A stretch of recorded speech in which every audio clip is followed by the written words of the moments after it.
જૂનાગઢ જિલ્લાના કેશોદ તાલુકાના બામણાસા ગામે સંયુક્ત કિસાન મોરચા દ્વારા મહાસંમેલનનું આયોજન કરવામાં આવ્યું હતું। આ આયોજનમાં ઘેડના પ્રાણ પ્રશ્નો બાબતે ચર્ચા કરવામાં આવી હતી। મહાપંચાયતમાં ખેડૂત નેતા યોગેન્દ્ર યાદવ અને બજરંગ પુલિયા પણ ખાસ હાજર રહ્યા હતા। જૂનાગઢ જિલ્લાના કેશોદ તાલુકાના બામણાસા ગામે સંયુક્ત કિસાન મોરચા દ્વારા મહાપંચાયતનું આયોજન કરવામાં આવ્યું હતું।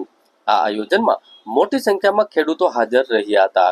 ખેડ પંથકના પ્રાણ પ્રશ્નોને લઈને આયોજિત આ મહાપંચાયતમાં ખેડૂત નેતા યોગેન્દ્ર યાદવ અને બજરંગ પુલિયા પણ ખાસ હાજર રહ્યા હતા। દર વર્ષે ચોમાસામાં ઘેડ પંથકમાં સર્જાતી સમસ્યાને લઈ અનેક ચર્ચાઓ કરવામાં આવી હતી। સરકારની આ બાબતે ઢીલી રીતિને વિશે પણ ચર્ચા કરવામાં આવી હતી। ખેડૂતો પ્રત્યે સરકારના ઉદાસી વલણ હોવાનું પણ મહાપંચાયત દરમિયાન દરેક વક્તાઓએ પોતાના ભાષણમાં ઉલ્લેખ કર્યો હતો। મહાપંચાયતના આયોજન બાદ કોંગ્રેસ નેતા પાલ આંબલિયાએ તાજેતરમાં સરકાર દ્વારા જાહેર કરવામાં આવેલા સહાય અંગે પણ આકરા પ્રહારો કર્યા હતા। બીજી તરફ મહાપંચાયતમાં ખાસ હાજર રહેલા યોગેન્દ્ર યાદવે જણાવ્યું હતું કે ગુજરાત મોડલની વાતમાં કોઈ વાસ્તવિકતા નથી। ગુજરાતમાં ખેડૂતોની સ્થિતિ પણ કપરી હોવાનું યોગેન્દ્ર યાદવે જણાવ્યું હતું। ઉપરાંત યોગેન્દ્ર યાદવે એમ પણ જણાવ્યું કે ગુજરાત મોડલમાં ખેડૂતો માટે કાંઈ જ રાખેલ નથી અને જાણીતી કહેવત છે કે हाथी के दांत दिखाने के और चबाने के और होते हैं। आ ढाकीने सरकार ઉપર માર્મિક આક્ષેપો કર્યા હતા। જ્યારે બજરંગ પુનિયાએ કહ્યું કે દરેક ખેડૂતો એકજૂટ થવાનો સમય આવી ગયો છે। તેઓએ જણાવ્યું હતું કે ગુજરાતમાં સરકારને ખેડૂતોની જરા પણ ચિંતા નથી। ચૂંટણી દરમિયાન અહીં સરકારને ખેડૂતોની યાદ આવતી નથી એવી પણ વાત તેમણે જણાવી હતી। બામણાસા ગામ ખાતે આયોજિત આ ખેડૂત મહાપંચાયત સંમેલનમાં जिग्नेश मेवाणी, ईसुदान गढ़वी, गोपाल इटारिया सहितना नेताओं हाजर रह्या था।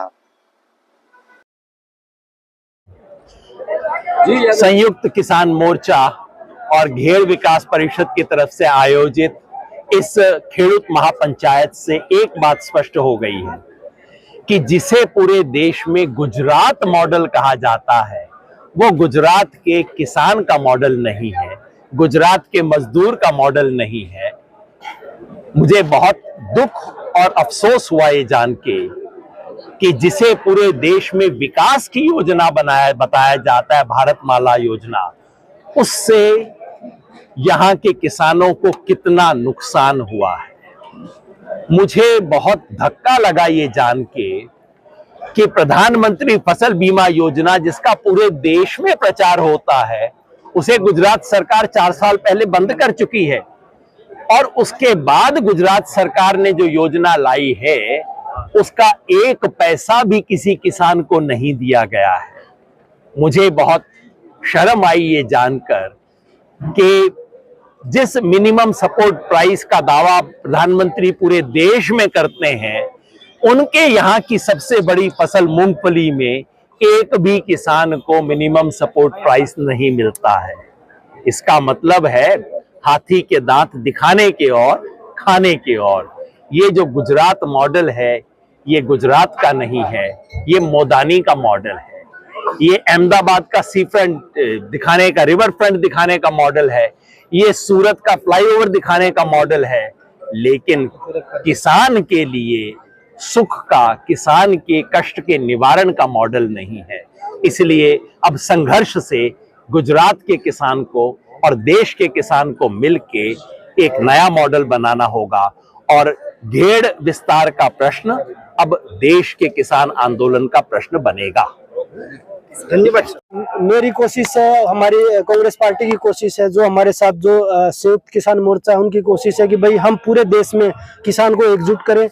किसान को जो चाहे वो मजदूर की लड़ाई है, चाहे किसान की लड़ाई है, किसी भी वर्ग की, आज कोई भी वर्ग ऐसा नहीं है जिसके ऊपर अत्याचार ना हो रहा हो पूरे देश में। तो वो पूरी मजबूती के साथ लड़ाई लड़ेंगे और हर उस क्षेत्र में जाएंगे जहाँ पे हम अपने लोगों को जागरूक कर सके, मजबूत कर सके, अपने लोगों को ये सारी चीजें बता सके कि भाई आपको लड़ाई लड़नी पड़ेगी, मजबूती के साथ लड़नी पड़ेगी। क्योंकि जो अभी जो सरकार के लोग जो मंत्री कर रहे हैं, जो लोगों के साथ बड़े बड़े वादे करके और बाद में मुकर जाना, चाहे वो किसी भी चुनाव, आप अभी हरियाणा में चुनाव हुआ था, जो वादे किए थे उनसे मुकर गई भाजपा सरकार। तो वो चीजें आपको समझनी पड़ेगी और लोगों को समझानी पड़ेगी। तो वो हम पूरे देश में इस चीज की आवाज उठाएंगे और पूरे देश में जाएंगे। Thank you sir. સેન્સિટિવ ઝોનનો પ્રશ્ન હોય, અતિવૃષ્ટિનો હોય, જમીન માપણીનો હોય, આ બધા જ પ્રશ્નોની આજે અમે અહીંયા સાથે લીધા છે. પણ ઇકો સેન્સિટિવ ઝોનને એકદમ સિમ્પલ શબ્દોમાં સમજવો હોય તો જંગલનું રાજ્ય હતું એ અહીંયાથી ઉપાડી અને 10 કિલોમીટર સુધી આગળ વધાર્યું છે. આના કારણે થાય છે શું? અને હું તો એમાંય સમજવા જેવી સરકારની નીતિ. અત્યારના જે સરકારમાં બેઠેલા માણસો છે એ હોશિયાર છે કે અગાઉના રાજા મહારાજાઓ હોશિયાર હતા? કારણ કે રાજા મહારાજાઓ દર વર્ષે જંગલનું કટિંગ કરાવતા હતા. કટિંગ થાય એટલે સિંહ દોડી અને શિકાર કરી શકતો હતો. એ દોડીને શિકાર નથી કરી શકતો એટલે સિંહે બહાર આવવું પડ્યું છે. આ જે આવે છે ને બહાર, એ જંગલ ખાતાની, ફોરેસ્ટ ખાતાની નબળાઈના કારણે બહાર આવે છે. અને બીજું જે લોકો કહે છે ને સિંહને, અમે અને સિંહનું સહજીવન છે. અમારી લાખ લાખ રૂપિયાની ભેહો ખવડાવી અને આ સિંહોનું વર્ધન કર્યું છે. 350 સિંહોમાંથી આજે 1000 ઉપર જો સિંહ થયા હોય ને તો ગીર અને એની આસપાસના ગામોના મારા ખેડૂત ભાઈઓની 1-1 લાખ રૂપિયાની ભેહ ખાતી છે એને. અમે ક્યાંય દાવો નથી કર્યો, અમે સિંહને પાણો પણ નથી માર્યો. અમે અને સિંહ શાંતિથી જીવીએ છીએ. તમારું જંગલ જે રાજ છે એ ઉદ્યોગપતિઓને બચાવવા માટે, ક્યાં નાના નાના કાર્યક્રમો, એના જે કંઈ ઉદ્યોગો કરવા માટે તમે સમજો. એક ગામ એવું છે કે અહીંયા જે છે, અહીંયા જંગલની બોર્ડર છે. આ ગામને મૂકી દેવામાં આવ્યું, ઇકો સેન્સિટિવ ઝોનમાં ના આવ્યું અને આ ગામને લીધું જ. આ તો કોમન સેન્સ. આ ગામ શું કામ નથી લીધું? તા કે સોલાર પ્રોજેક્ટ ત્યાં આવવાનો છે, નેતાઓએ જમીન લઈ લીધી છે એટલે આ જંગલની બોર્ડર આ ગામ મૂકી દીધું અને આ ગામને ઇકો સેન્સિટિવ ઝોનમાં લઈ લીધું. એટલે ઇકો સેન્સિટિવ ઝોનના નામે માત્ર ને માત્ર પોલિટિક્સ કરવા માંગે છે લોકો.